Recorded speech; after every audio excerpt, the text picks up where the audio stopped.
Je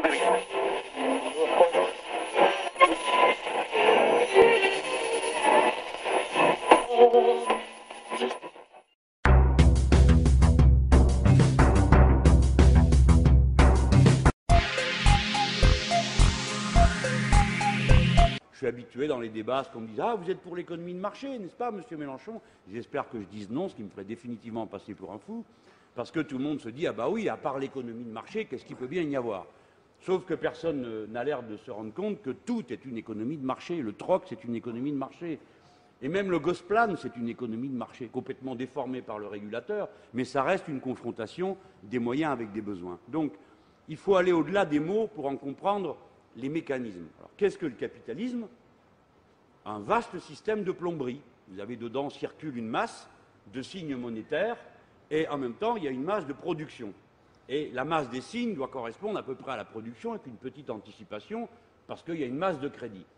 Comme le capitalisme n'a pas trouvé à déverser, grâce à sa formidable efficacité que pour ma part je mets totalement en cause, parce que appeler un système efficace, un système qui réussisse tour de force de détruire l'écosystème lui-même, c'est-à-dire qu'à la fin il n'y aura plus personne ni pour échanger ni pour produire, c'est une vision de l'efficacité qui est quand même assez, comment dire, datée.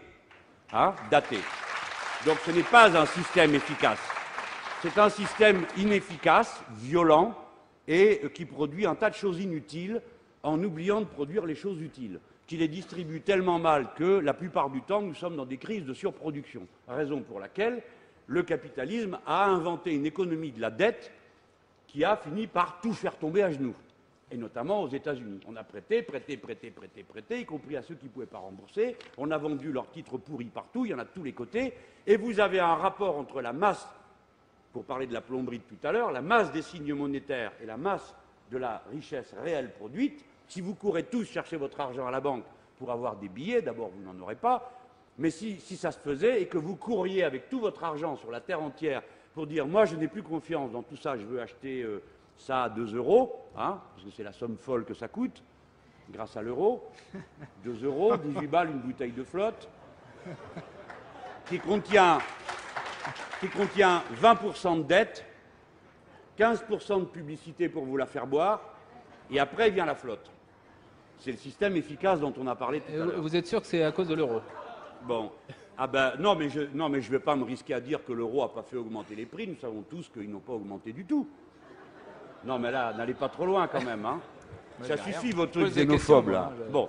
Donc, j'en reste à... Si vous couriez tous, vous constateriez qu'il y a un écart de 1 à 59 entre les signes qui circulent et la richesse produite. Ce qui veut dire que ce monde vit en état de panique structurelle. Un incident et la catastrophe systémique peut se produire. Monsieur Alain Minc le sait aussi bien que moi, parce qu'il en a déjà parlé, mieux que moi pour le décrire. Donc nous en sommes là et nous n'en sommes pas sortis. Vous évoquez tout à l'heure la Banque centrale en disant, comme si c'était une réponse à ce que j'ai dit. Je vous dis, il faut une banque centrale qui utilise son pouvoir de créer de la monnaie, puisque stupidement nous avons décidé que nous n'avions plus le droit d'en créer, qui utilise ce droit quand, cher monsieur Minc? Uniquement quand il s'agit de sauver un système qui va s'effondrer. Et qu'est-ce qu'on fait? On crée des masses gigantesques de liquidités qu'on donne à qui? À des banques. Donc vous vous dites, vous, moi, parce qu'on est de bonne foi tous les deux, cet argent qu'on a créé, dont vous êtes d'accord qu'il ne correspond à aucune richesse réelle produite, mais après tout, pourquoi pas, c'est ça battre monnaie, on donne de l'argent aux banques, et où passe cet argent? Normalement, vous devriez le retrouver en prêt, vous devriez le retrouver dans le circuit pour que la plomberie se remette à fonctionner. Or, le crédit en France, où tous ces gens sont allés pomper tant qu'ils pouvaient à la sortie de la Banque centrale, qu'en ont-ils fait? Ils ont rebouché les trous de leur système à moitié déglingué, et pour le reste, ils se sont gardés pour continuer à spéculer avec. Si bien que, premièrement, le crédit en France a connu une contraction qui est unique depuis 20 ans. On n'a jamais aussi peu prêté d'argent qu'aujourd'hui, alors même qu'ils viennent de se faire un shoot maximum avec la Banque centrale européenne, qui, elle, leur prête ou à 0 ou à 1. Vous, quand vous allez chez votre banquier, bien sûr, il vous prête à 1,5.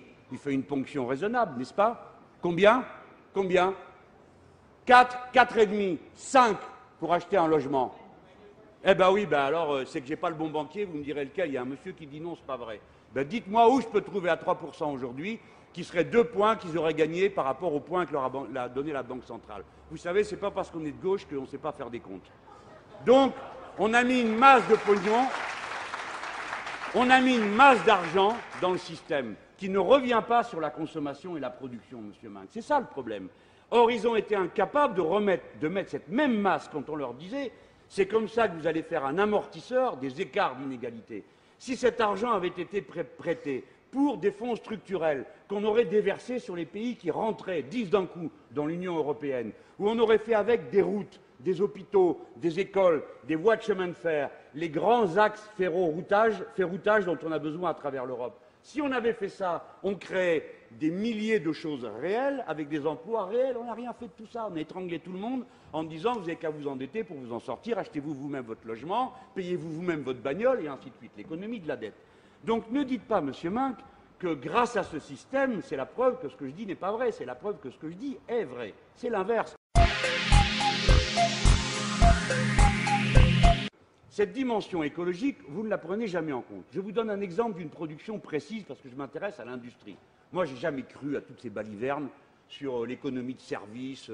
On n'a plus besoin de produire, il suffit de faire des services. C'est ça. Faites une économie avec des coiffeurs et des assureurs, vous allez voir. Vous allez voir ce que ça donne. Ça donne l'Angleterre. Il faut produire. Et produire ce dont on va vivre, l'agriculture et les autres objets. La crise est venue de trop de dettes. La solution va être avec encore plus de dettes. Mais au fait, qui va payer? C'est une bonne question. Alors là, on peut peut-être en effet finir sur ce sujet qui est un gros sujet. Vous savez, ça va se passer de manière très simple. Les Américains vont commencer par faire un peu plus d'inflation, c'est-à-dire que les taux d'intérêt seront inférieurs aux taux d'inflation. Il n'y a que deux manières de payer les dettes, la guerre ou l'inflation. Alors, on ne fera pas une inflation gigantesque, mais ils feront un peu d'inflation. Et à partir de ce moment-là, la question devant laquelle sera l'Europe, c'est est-ce qu'elle accepte, comme les Américains, le petit peu d'inflation qui permettra de raboter le surcroît de dette. Grosso modo, cette crise a provoqué 20% de dette supplémentaire en pourcentage du PIB, mondialement. Bon, ben, ce que je crois, c'est qu'on sera amené à vivre avec une inflation à 3-4% et des taux d'intérêt à 1 ou 2% pendant longtemps. Bon, écoutez, là, c'est vraiment un moment extraordinaire. Non, mais extraordinaire. Vous avez entendu ce que vient de dire M. Alain Minc. Donc, ce n'est pas moi qui vous le dis. Parce que quand je le dis, on dit c'est un gauchiste qui parle. Je ne suis pas gauchiste. M. Minc vient de dire il y a deux manières de payer la dette, la guerre ou l'inflation. C'est crucial à comprendre. Donc, nous sommes menacés de guerre. Et d'une. Mais oui, mais il l'a dit. Et il est sérieux. Et ça, c'est la leçon de l'histoire. C'est la vérité. C'est la vérité.